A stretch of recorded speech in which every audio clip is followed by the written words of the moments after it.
आप सभी का स्वागत है हमारे चैनल ज्ञानी व्यक्ति में। मेरी आप सभी से विनती है कि हमारे इस चैनल को सब्सक्राइब कर दीजिए और जितना हो सके वीडियो को लाइक और शेयर कर दीजिए।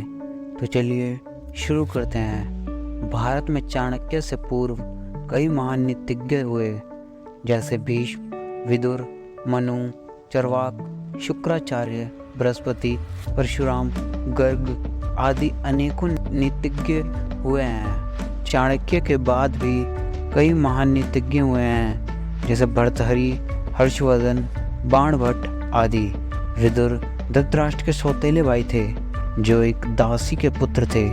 आओ जानते हैं कि वे अपनी नीति में क्या खास 20 बातें कहते हैं। महात्मा विदुर कहते हैं कि जिस धन को अर्जित करने में मन तथा शरीर को क्लेश हो, धर्म का उल्लंघन करना पड़े, शत्रु के सामने अपना सिर झुकाने की बाध्यता उपस्थित हो, उसे प्राप्त करने का विचार ही त्याग देना श्रेष्ठकर है। पर स्त्री का स्पर्श, पर धन का हरण, मित्रों का त्याग रूप, यह तीनों दोष क्रमशः काम, लोभ और क्रोध से उत्पन्न होते हैं। जो विश्वास का पात्र नहीं है, उसको तो कभी विश्वास किया ही नहीं जाना चाहिए, पर जो विश्वास की योग्य है, उस पर भी अधिक विश्वास नहीं किया जाना चाहिए।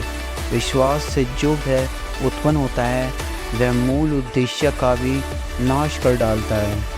संसार के 6 सुख प्रमुख हैं: धन प्राप्ति, हमेशा स्वस्थ रहना, वश में रहने वाले पुत्र, प्रिय भार्या, प्रिय बोलने वाली भार्या और मनोरथ पूर्ण कराने वाली विद्या। अर्थात इन 6 से संसार में सुख उपलब्ध होता है। बुद्धिमान व्यक्ति के प्रति अपराध कर कोई दूर भी चला जाए तो चैन से ना बैठे, क्योंकि बुद्धिमान व्यक्ति की बाहें लंबी होती हैं और समय आने पर वह अपना बदला लेता है। क्षमा को दोष नहीं मानना चाहिए। निश्चय ही क्षमा परम बल है। क्षमा निर्बल मनुष्यों का गुण है और बलवानों का क्षमा भूषण है।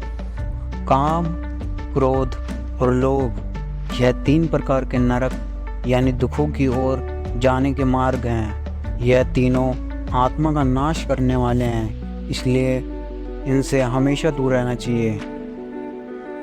ईर्ष्या, दूसरों से घृणा करने वाला, असंतुष्ट, क्रोध करने वाला, संकालु और पराश्रित, इन 6 प्रकार के व्यक्ति सदा दुखी रहते हैं।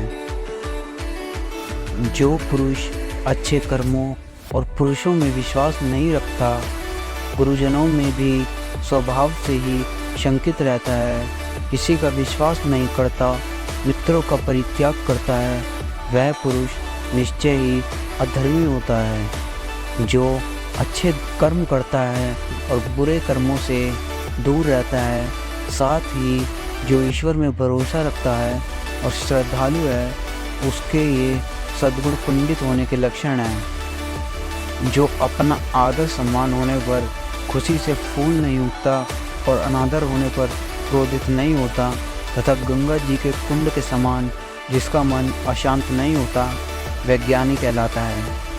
मूढ़ चित्त वाला नीच व्यक्ति बिना बुलाए ही अंदर चला आता है, बिना पूछे ही बोलने लगता है, तथा जो विश्वास करने योग्य नहीं है, उन पर भी विश्वास कर लेता है। जो बहुत धन, विद्या तथा ऐश्वर्य को पाकर भी ठिलाता नहीं, वह पंडित कहलाता है। मनुष्य अकेला पाप करता है और बहुत से लोग उसका आनंद उठाते हैं। आनंद उठाने वाले तो बच जाते हैं, पर पाप करने वाला दोष का भागी होता है। किसी धनुर्धर वीर के द्वारा छोड़ा हुआ बाण संभव है किसी एक को भी मारे या ना मारे, मगर बुद्धिमान द्वारा प्रयुक्त की हुई बुद्धि राजा के साथ साथ संपूर्ण राष्ट्र का विनाश कर सकती है।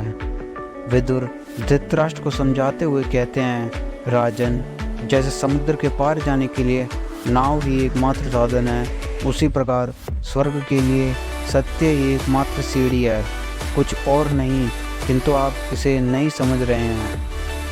केवल धर्म ही परम कल्याण कारक है।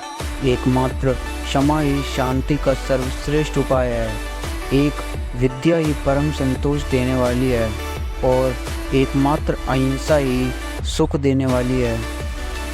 विदुर धृतराष्ट्र से कहते हैं, राजन, ये दो प्रकार के पुरुष स्वर्ग के भी ऊपर स्थान पाते हैं, शक्तिशाली होने पर भी क्षमा करने वाला और निर्धन होने पर भी दान देने वाला। काम, क्रोध और लोभ ये आत्मा का नाश करने वाले नरक के 3 दरवाजे हैं, अतः इन तीनों को त्याग देना चाहिए।